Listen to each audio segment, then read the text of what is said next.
It's George Carney from the Full Press Washington podcast. Let's get it.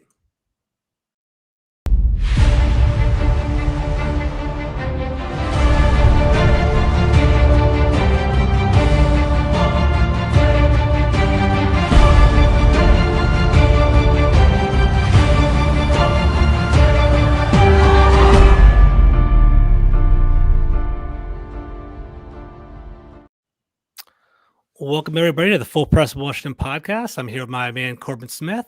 We're basically here to preview the Seahawks game for this upcoming Monday. Corbin, how you doing today, man? How's everything going? Good. Thanks for having me. I appreciate it. No, I really appreciate it, man. So Corbin is a well-established writer. He's a writer for the Seahawks Maven at SI.com. He has his own podcast on Locked On Seahawks podcast as well. And he's just a busy man. It's fit me in the schedule, so I really do appreciate it. Today we're basically going to just get a little feel for what the Seahawks are all about. So, Corbin, I've been looking up the Seahawks, from the Washington perspective, like being right outside of Baltimore as well. The Seahawks are typically the pinnacle of the league and typically like the high standard, but this year's kind of fallen off the rails, like 3-7. I was looking, the team has lost 5 of 6. What do you think? Like, what's the big story coming out of Seattle? What's going on with the team right now? Well, the big story is the offense has been atrocious, which you would never expect with Russell Wilson being the quarterback and DK Metcalf and Tyler Lockett on the outside. They've just got so much talent, and yet they're 25th in the NFL in scoring offense. And the last 3 seasons, they were in the top 10, and they decided to move on from Brian Schottenheimer as their offensive coordinator back in January, and they hired Shane Waldron as his replacement. And to this point, that move has not worked out in the favor of the Seahawks. And obviously, he's been dealt a bad hand, too. Russell Wilson got hurt, which had never happened before. Missed 3 games after having finger surgery. He has looked like a shell of himself in the 2 games since he came back. So don't know if it has to do with him not being fully healthy or just being out for a month, something he had never done before. He was rusty.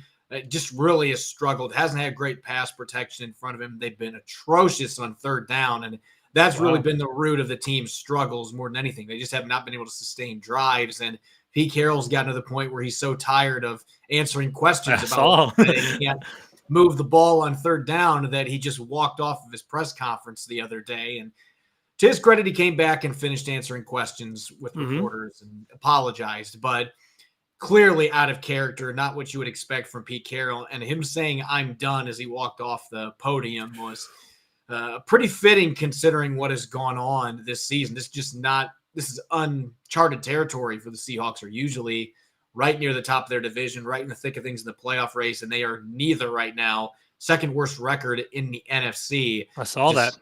Just not typical for the Seahawks, especially this time of year.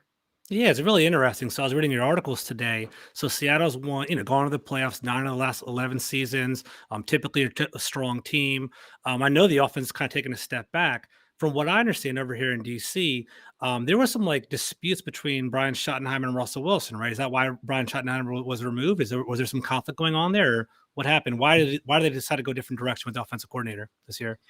So I don't think that it was between Wilson and Schottenheimer. It was Carroll and Schottenheimer. Gotcha. There were some philosophical differences. That's what the reports that came out indicated. I was told, even though Wilson was involved in the process and handpicked Shane Waldron as a replacement, I was told in February that he was lukewarm on Shane Waldron. Now, his comments publicly have stated otherwise, but things just haven't looked right.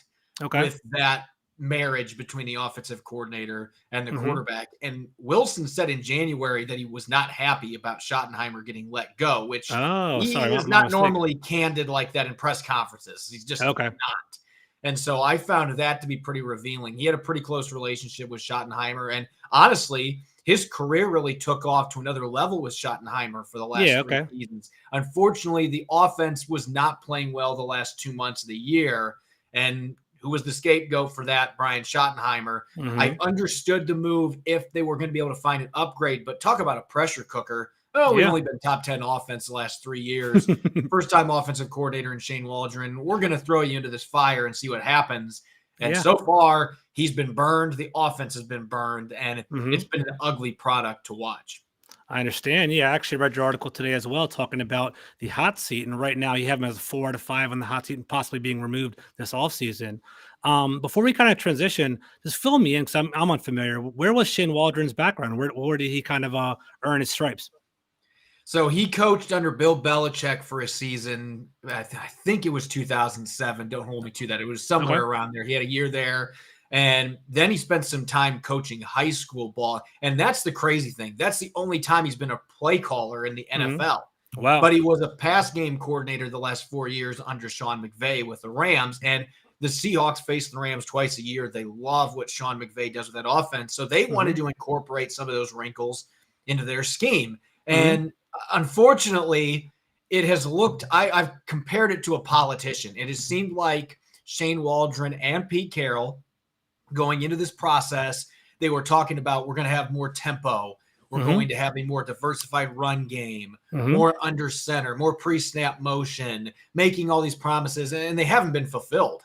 That's just the honest truth. In week one, those things were evident, and they beat the Colts pretty easily in that game. But since that point, you haven't seen the pre-snap motion. Right now, they're 12th in the NFL in pre-snap motion. I expected they were going to be doing that more than they have. The run game has been pretty boring. Not a lot of diversification, misdirection incorporated with that. And the tempo's been hit and miss.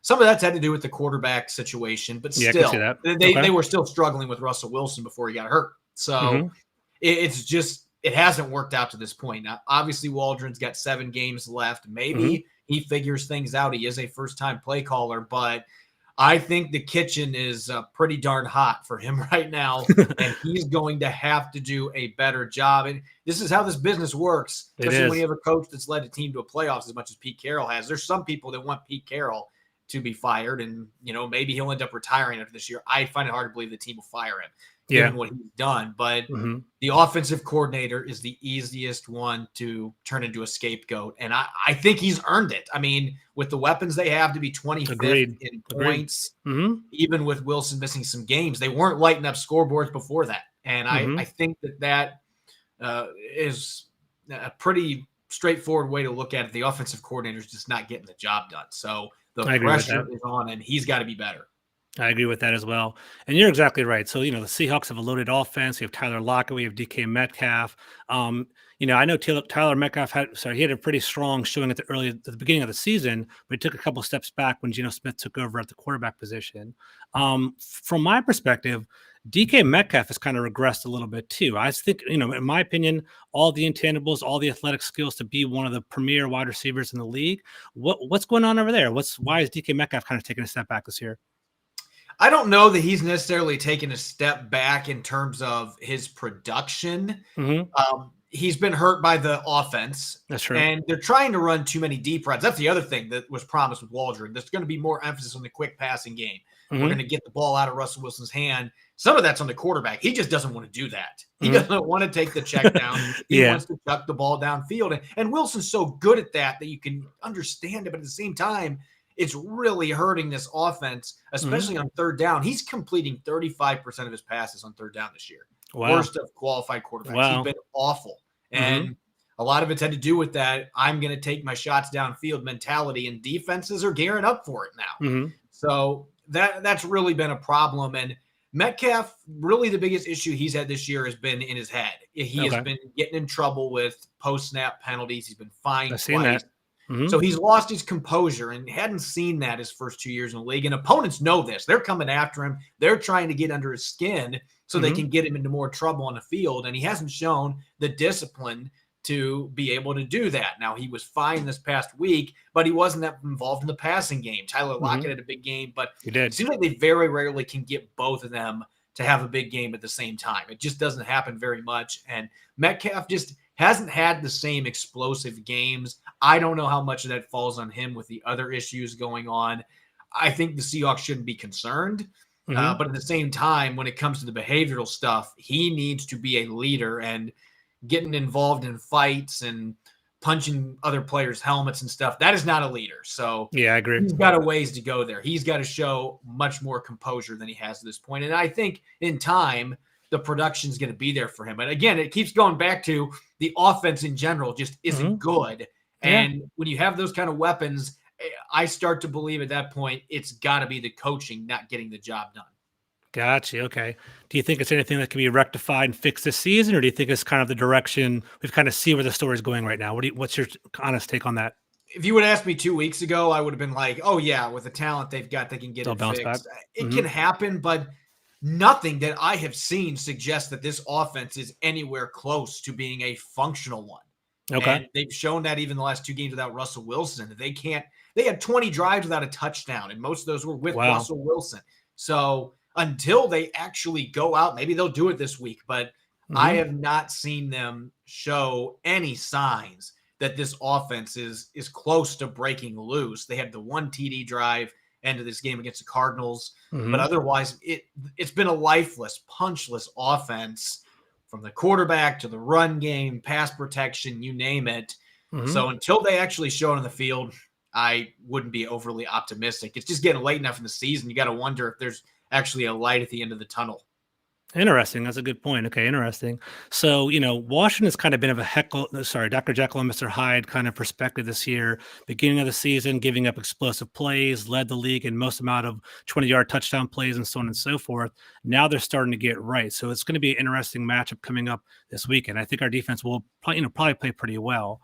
On the flip side for Seattle, how's the defensive looking? I know Jamal Adams he was a polarizing player for your team. A couple first round draft picks were traded for him. He's rated pretty low for PFF. I can kind of see Quandre Diggs, playing maybe a little bit better. Are there any other standouts on the defensive side of the ball Washington fans should be looking out for? Well, Quandre Diggs, in my opinion, is the MVP of the defense. He's the only Okay. guy that has any interceptions. He has 3 of them. Teams very rarely are going to make big plays against them Hmm. down the seam or with post routes because he's an Hmm. outstanding center fielder. I think he's played at an all-pro level this year. And Okay. they're 7th right now in the NFL in scoring defense. They're giving up a little under 21 points per game. Okay. Now, this last game was disappointing because you had Colt McCoy in the lineup, I and all saw he that. did Hmm. was throw for 328 and complete over 80% of his passes. That was inexcusable. Hmm. No idea why they laid an egg like that. Gave up 23 points to an offense that was missing its quarterback, its top Hmm. receiver, DeAndre Hopkins, and yet the Hmm. Cardinals were able to go up and down the field, long, methodical drives. But before that, they held Aaron Rodgers and company to 3 points in the first 3 quarters in Green Bay.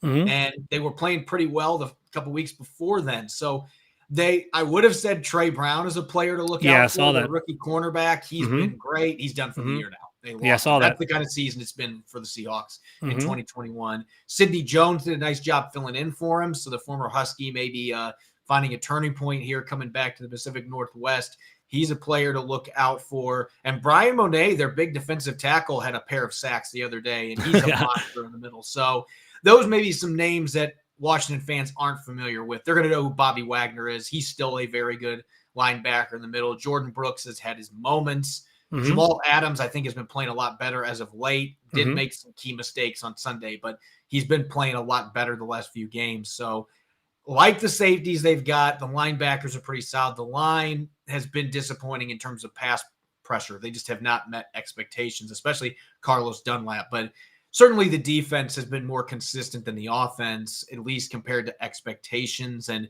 the group has shown signs of improvement. I got you. Okay, thank you for that. I appreciate it. One of my last questions is: so Seattle's offensive line. I know in years past it's been an area of concern. How are they performing this year? Are they giving Russell Wilson protection? Can he generate on his own?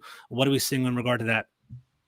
I think the pass protection's been disappointing. I don't know if it's been as bad as some people are letting on, but the biggest problem has been Dwayne Brown has started to show his age. He's given up Hmm. 7 sacks this year. Now, he did have maybe his best game of the year on Sunday against the Cardinals. I thought he played really well at less than 100%. But Hmm. their other tackle, Brandon Shell, is dealing with a shoulder issue. He's Hmm. regressed some. Gabe Jackson's been solid in pass protection, has not given them much as a run blocker. Okay. As center, they went into this year thinking that either Kyle Fuller or Ethan Posick was going to be fine there. I don't know why they went in with that strategy, didn't try to upgrade Hmm. that position. That has hurt them. Posick's been better the last few games. Fuller really struggled as the starter to open the year, so they needed to make a change there. But Damian Lewis is kind of disappointed in his sophomore season, was really Hmm. good as a rookie, but he had his best game last week against the Cardinals too. So maybe that group is turning the corner and it can get the rest of the offense rolling. Mhm. I think it's been part of the problem, but the people that are blaming it completely on the offensive line, that's looking away from the clear issues they're having with play calling and Russell Wilson's errant throws, some weird decisions that he's made, the running game not being able to completely get going. Some of the line, some of the running backs, not having Chris Carson's hurt too. Yeah, I saw that. I feel like the offensive line has not met expectations, but I don't think they've been as bad as some people are advertising. Gotcha. Okay. Totally understand. So it's more schematically and more like, holistic issues with the offense right over there. I totally understand. So, real quick. So I guess in regard to Washington, I think, our one advantage would be the defensive line going against Seattle's offensive line, but also Terry McLaurin is kind of our standout on the offensive side of the ball. How does Seattle, like in your opinion, how would Seattle kind of cover him and limit his exposure and, limit his potential this week? Do they have like a more of a man coverage? Is someone going to kind of shadow him? Or are they more of a zone defensive team? What do you have in regard to that? So they've been playing a bit more man this year, but seeing a lot more two deep safety looks, getting some man underneath. Mm-hmm. They've been playing quite a bit of cover 6. I've seen some man match zone mixed in there as well. They're doing things differently with Jamal Adams than they would have when they had Cam Chancellor and Earl Thomas. Mm-hmm. Just a different style player. They want to get him near the box. He's a better coverage safety, I think, than people realize. He's not great necessarily, but I think he's better than some people have let on. Yeah, so I think also modified their defense a little bit to cater to his strengths. And Quandre Diggs can play single deep. He can play 2 deep. Like I said, he's played like an all-pro this year. He's really been the one constant for their defense. Mm-hmm. But as far as defending McLaurin, a lot of it's going to depend on whether DJ Reed can come back this week or not. He's been their best corner this year. He missed last week's game with a groin injury. Pete Carroll did not say whether or not he was going to be back on Monday. Doesn't know yet. They got to wait and see. But if they don't have him, they're going to be playing Bless Austin and Sidney Jones, their corners. Mm-hmm. That is going to be a matchup that I think McLaurin can feast on against both those guys. DJ Reed, I think, stacks up fairly well with him. He played it well against him in the game last year. So that's really the big X factor here. I like the safeties. The corners played okay in this last game against Arizona, even with the injuries, but asking those guys to be the starters. Austin's only played a handful of snaps all year. Mm-hmm. Does have starting experience, but that's a lot to ask against a player of McLaurin's caliber, especially with an upgrade at quarterback, because they were playing Haskins last time these two. Exactly right. Yeah, I think Heineke's been much better, even if he's not considered a franchise quarterback. He's been much better than what Haskins was. So that's really the big X factor to me. If DJ Reed plays, I think they have the players to be able to at least hold him down some. If he doesn't, that is going to be a big problem, especially because their pass rush just has not met expectations this year. Maybe this is a game they can get it done against Washington's front. But DJ Reed's the X factor. They don't have him. That's a big disadvantage in this game. I totally agree. So yeah, Taylor Heinicke has definitely been very volatile for us in Washington. I would say, the majority of our wins have been reliant on his arm. Like the last 2 games against the Buccaneers and against Carolina, I believe he has 5 touchdowns, 0 interceptions. He had his best game of the season, best game in his pro career with Washington against Carolina last week. So we'll see if he can continue that success. To bring it on home, what's the state of the fan base, the climate around town? Are the Seattle fans, I'm going to say, I can kind of see it on your face. Are they confident? Are they just are they just seeing red right now? What's the vibe in Seattle right now? What's going on? Seahawks Twitter.